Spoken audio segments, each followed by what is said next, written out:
Warga Aceh yang bermukim di Denmark yang bernaung di bawah organisasi Aceh Sumatra Kultur memperkenalkan keunikan adat istiadat dan budaya Aceh serta kuliner khas Tanah Rencong dalam perhelatan Hari Kebudayaan atau Kulturdag di kota Joring, Denmark pada Sabtu 25 Mei 2024 akhir pekan lalu. Acara yang diadakan di sebuah gedung olahraga terbuka untuk umum ini menandakan masuknya musim panas di Denmark. Acara yang menampilkan sisi kebudayaan berbagai negara ini dihadiri oleh para imigran dari berbagai bangsa, termasuk dari Eritrea, Kolombia, Iran, dan lebih dari 15 negara lainnya.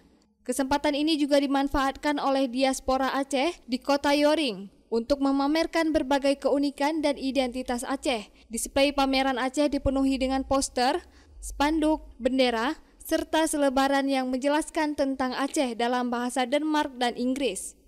Susilawati, Ketua Aceh Sumatra Kultur di Denmark, mengatakan bahwa ajang seperti ini akan terus diikuti untuk memperkenalkan Aceh beserta seluruh tradisi yang melekat pada seluruh dunia dan mengapa sampai warga Aceh bermukim di Denmark.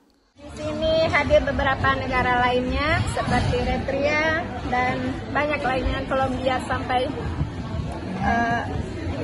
Iran dan banyak sebanyak 15 negara lebih kurangnya, termasuk kami sendiri yang menamakan Aceh. Kami sangat senang bisa ikut serta di acara-acara seperti ini, dan bukan di sini saja, di tempat lain kami pun akan ikut serta.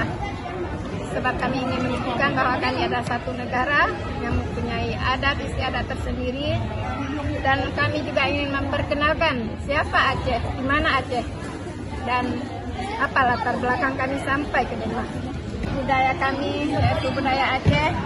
Di sini kami memperlihatkan bagaimana adat istiadat ataupun baju kebudayaan Aceh ataupun makanan khas Aceh dan tradisi kita orang Aceh.